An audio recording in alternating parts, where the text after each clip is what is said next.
We live in an age of noise. Our minds are never silent anymore. Every morning, before we even rise from bed, we reach for the glowing screen, messages, updates, endless comparisons. And before the day even begins, we've already started to feel behind. We're overwhelmed. We chase goals we don't understand, follow people we don't know, and measure our worth by the number of likes on a post. But beneath all that, the chaos, the scrolling, the pretending, there's a quiet voice inside us asking, is this it? Is this what life is supposed to be? That question, that search for meaning, is where philosophy begins. Because philosophy isn't about memorizing quotes from dead thinkers.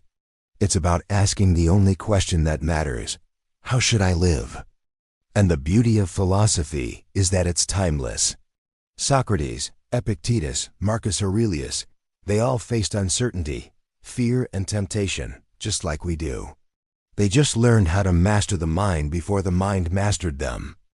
The word philosophy comes from two Greek words, philo meaning love, and sophia meaning wisdom. It literally means the love of wisdom. But wisdom isn't the same as knowledge. Knowledge is information. Wisdom is transformation. Socrates didn't walk around Athens giving lectures.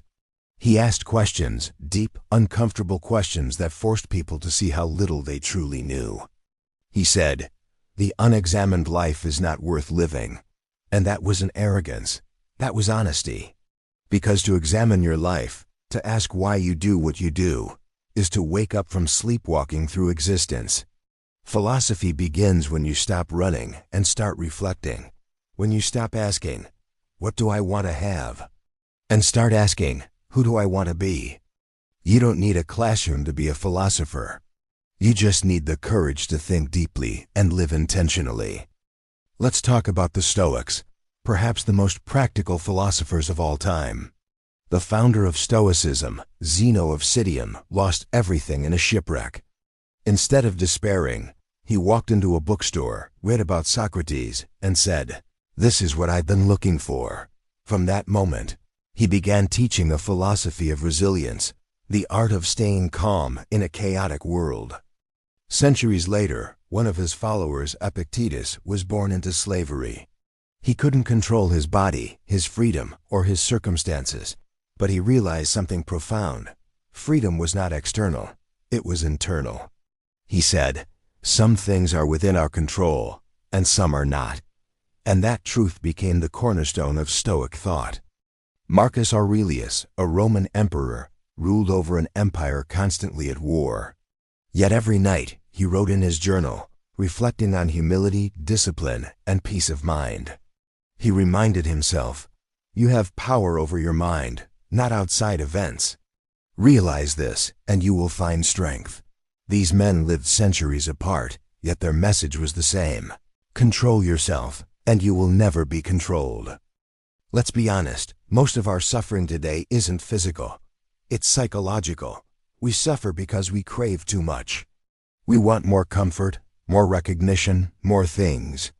And yet, the more we chase, the emptier we feel. Seneca once said, "It is not the man who has too little, but the man who craves more that is poor." Think about that. In a world where we have more access, more luxury, more opportunity than any civilization before us, we are more restless than ever. Why? Because we confuse pleasure with peace. The Stoics believed that real freedom doesn't come from satisfying your desires. It comes from mastering them. It's not about denying joy, it's about defining it. It's not about rejecting success. It's about not being enslaved by it. When you can walk past temptation, when you can say no to what doesn't serve your higher self, you don't lose anything. You gain yourself. That's the kind of wealth that no money can buy. We can't control what happens, but we can always control how we respond.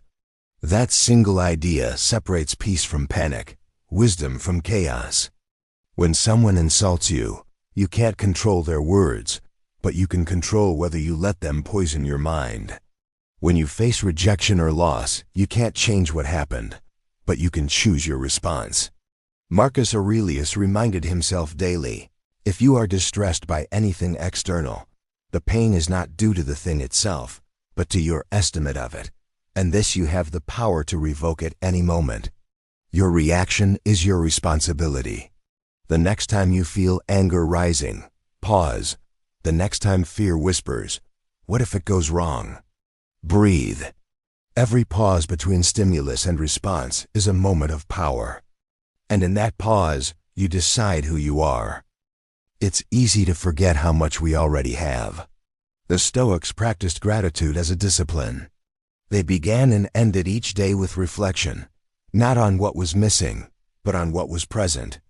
Seneca wrote, "He who is brave is free," and to be brave means to appreciate life even when it isn't perfect. Think about it. Every breath, every sunrise, every person you love, all temporary, all fragile, all miraculous. Gratitude grounds you in reality. It shifts your focus from what's lacking to what's alive.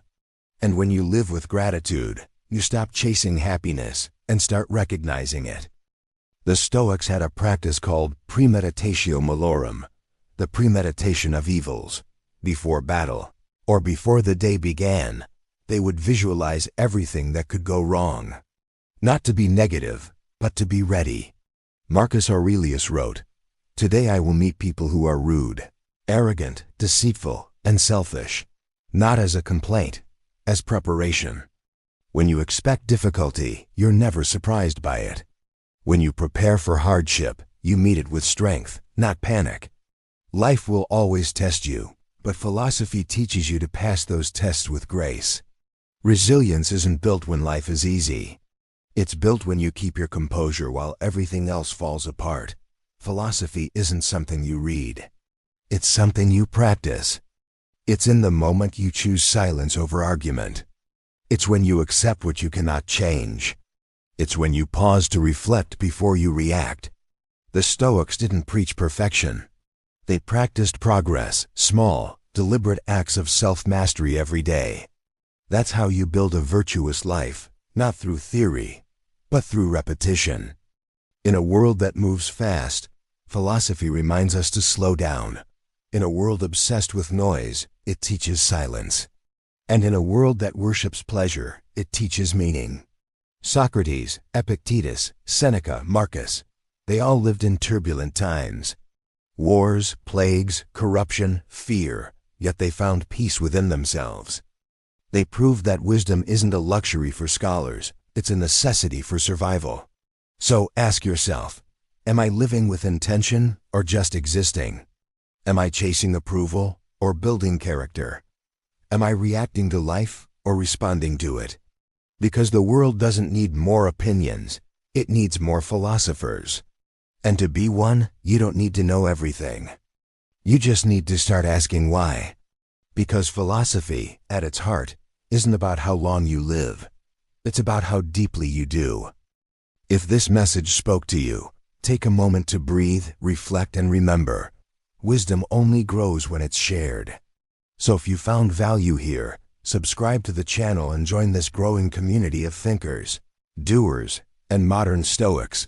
People who want to live with more purpose, clarity, and strength. Every week, we explore timeless philosophy and real-world lessons to help you master your mind and find peace in the chaos. Hit subscribe, turn on the bell, and let's keep walking this path of wisdom together.